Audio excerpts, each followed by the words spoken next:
جب دل بے حد تکلیف میں ہو اور انسان صبر کی آخری حد پر ہو، جہاں نہ وہ چیخ سکتا ہے نہ چلا سکتا ہے، بس اس کی خاموشی میں چھپی سسکیاں اللہ پاک کو سنائی دیتی ہیں۔ اس کا درد صرف اور صرف اللہ تعالیٰ جانتے ہیں۔ جب انسان اپنے دکھوں کا انبار لے کر تباہی کے آخری دہانے پر کھڑا گرنے ہی والا ہوتا ہے، تب اللہ پاک کی ذات اسے آ کر تھام لیتی ہے، زمانے کے سرد و گرم سے بچا لیتی ہے۔ یہ بات سب نے دیکھی ہوگی کہ انسان کو تکلیف میں سب سے زیادہ خدا یاد آتا ہے، کیونکہ انسان کے دل میں اللہ پاک کی محبت ازل سے ڈالی گئی ہے۔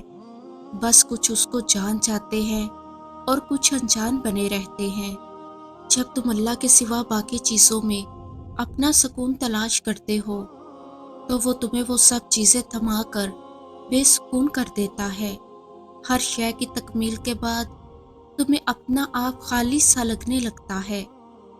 پھر اذانوں کی آواز کانوں تک تو پہنچتی ہے مگر دل تک نہیں پہنچتی۔ پھر نہ عبادت اس بے چینی کو ختم کر پاتی ہے، نہ سجدوں سے چین پڑتا ہے۔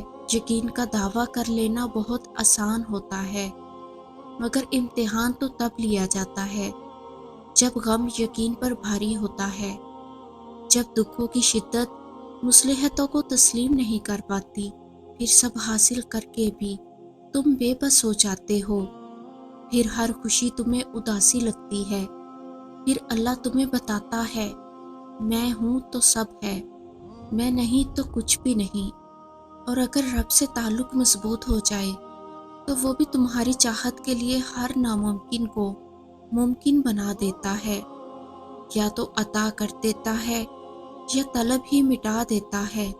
ٹوٹے ہوئے دل سے نکلی ہوئی پکار کو تو اللہ کبھی واپس نہیں موڑتا۔ ایسے میں جب بندہ دعا کرتا ہے تو آمین کہنے سے پہلے اللہ فرشتوں کو حکم دیتا ہے کہ میرے اس بندے کی چاہت قبول کر لی جائے۔ سکون تو بس اسی میں ہے۔ یقین جانو جب تم درد میں ہوتے ہو تو وہ جو تم سے 70 ماؤں سے زیادہ محبت کرتا ہے، وہ خوش نہیں ہوتا، بلکہ وہ تمہیں اس درد سے چھٹکارا دلانے کے لیے تدبیر کر رہا ہوتا ہے۔ جب تم مشکل میں ہوتے ہو تو وہ اس مشکل سے ہی تمہارے لیے آسانی نکال لاتا ہے۔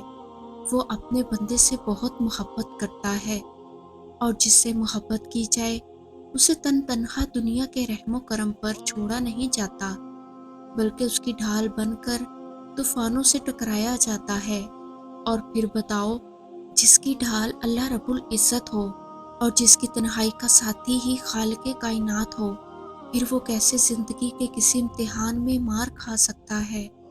یقین ہو تو اللہ رب العزت وہاں سے بھی راستے بنا دیتا ہے جہاں سے تمہیں گمان تک نہیں ہوتا۔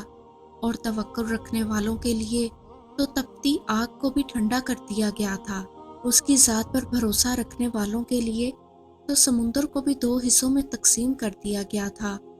تو پھر تم بھی یقین رکھو کہ اللہ رب العزت جلد تمہارے لیے بھی آسانیوں کے دروازے کھول دے گا۔ اس نے ہر کام کا ایک وقت مقرر کر رکھا ہے، اور اس وقت کے آنے میں کوئی حکمت چھپی ہے۔ اور یاد رکھو، وہ تم سے فرماتا ہے کہ اور اللہ تعالیٰ ہی پر توکل کرو، اور اگر تم مومن ہو تو۔ اللہ رب العزت ہر اس آنسو سے واقف ہے جو تم نے مسکراتے ہوئے پلکوں کے پیچھے چھپا لیا تھا۔ وہ ہر اس دعا سے واقف ہے جس کے لیے ہاتھ اٹھاتے ہوئے تمہارا دل تکلیف سے پھٹ رہا تھا۔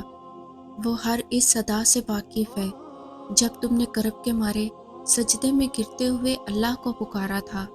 وہ ہر اس لمحے کی اذیت سے واقف ہے جب تمہیں لگا تھا کہ تمہیں کوئی سن نہیں رہا، کوئی دیکھ نہیں رہا۔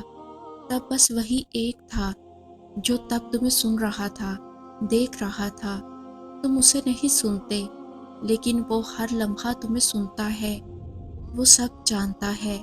بس وہی ہے جو دل کا حال جانتا ہے، بس وہی ہے جو یہ حال بدل سکتا ہے، بس وہی ہے، اس کے جیسا کوئی اور نہیں، کوئی بھی نہیں۔